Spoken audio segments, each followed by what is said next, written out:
it once again, but gosh, I've got one arm in a sling and one foot in a tub of honesty, and a sort of you ought to know better feeling in my conscience. And Nancy just told me that I'm a bigger fool than Thompson's coat, and he swum a river to get a drink.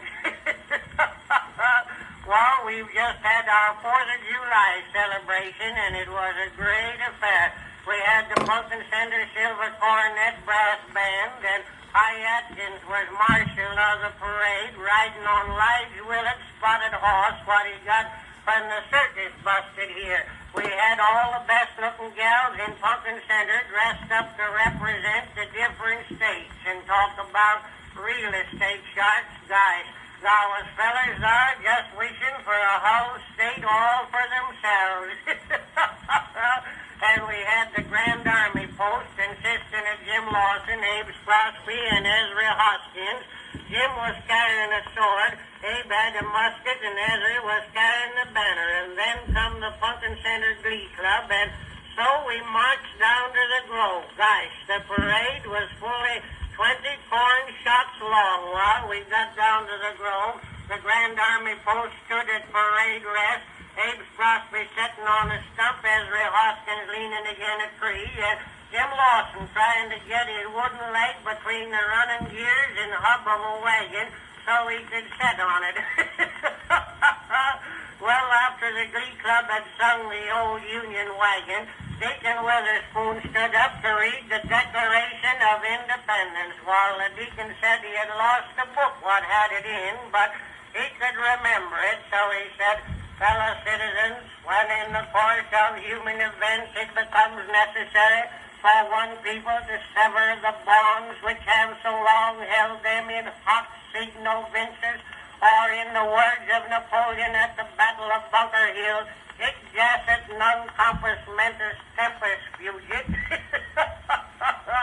Then comes the immortal George Washington, and as Julius Caesar at the siege of Vicksburg, Sic semper tyrannis e pluribus unum. Just then the grandstand fell down and the states got all mixed up. Jim Lawson said it was plain to be seen that the North and South were united, cause Rhode Island was sitting in the lap of Georgia. Just then everybody seemed to have an uncommon thirst for well water, and some of them had drunk as much as 10 cups of it when we found that Jim Lawson had hung a jug of whiskey in the well and it had got busted. Just then the greasy pig got loose and upset all the tables, and Samantha Hoskins fell in a tub of lemonade, and the darn critter kept a running till it fell in the well, and pulled Cy Pettingill in after it. Well, we got Cy out, and then Hank Weaver and Abe Crosby and me went to fire the national salute. We didn't have any cannons, so we used a couple of anvils while we didn't have any powder, so we got some dynamite, what was over in the stone quarry, so we loaded up the anvils and tried to touch them off when Hank remembered you have to explode dynamite by discretion, so we stood off and threw stones at it. Well, that's about all I can remember now. Hank Weaver will be buried Sunday if we can keep him till then, but the weather is pretty hot.